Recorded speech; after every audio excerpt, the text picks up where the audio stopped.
அந்த காலம் அது இந்த காலம் இது இது இது. தட்டு மட்டும் தான் மாறி இருக்கு, தலையெழுத்து அப்படியே தான் இருக்கு. அண்ணா பக்கத்து வீட்டில் ஆட்டுக்கறி நண்டு கறி கோழிக்கறிலாம் ஆக்குறாங்கண்ணா, நம்ம வீட்டில் ஆக்க மாட்டாங்களாண்ணா? பக்கத்து வீட்டுக்காரன் அப்பயும் மாதம் 45,000 சம்பாதிக்கிறான். நம்ம அப்பயும் குடிச்சிட்டு குண்டு போய் குப்புறப்படுத்திருக்கான். அண்ணே உன் ஃப்ரெண்ட் ஒருத்தர் ஊருவன்ற சொன்னல, வருவாரா மாட்டாரானே? இந்த மச்சான் புடி மச்சான். என்னடா அது இந்த இருக்க பெட்டிக்கிற ஒன்று 2 ரூபா தான் வாங்கிட்டு சொன்னேன் மச்சான் இதை புடி மச்சான்.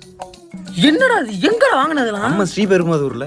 அடா நொப்பனா உதைக்க, நீ சொன்ன மாதிரி இவன் ஊரு அங்க சென்னைக்கு போயிருக்கான்டா. இதை நாக்கு படாம கொஞ்சம் நக்கு மாப்பிள, பார்த்து மாப்பிள நாக்க முடிங்கிறாத. கோச்சிக்காம நமக்கு ஒரு 4 பாட்டில் கொடுத்துப்படா. தாராளமா வாங்கிக்க மாப்பிள, உனக்கு லோன் கட்ட கொடுத்த காசுல தான் நானே வாங்கினேன். நீ நடத்தும்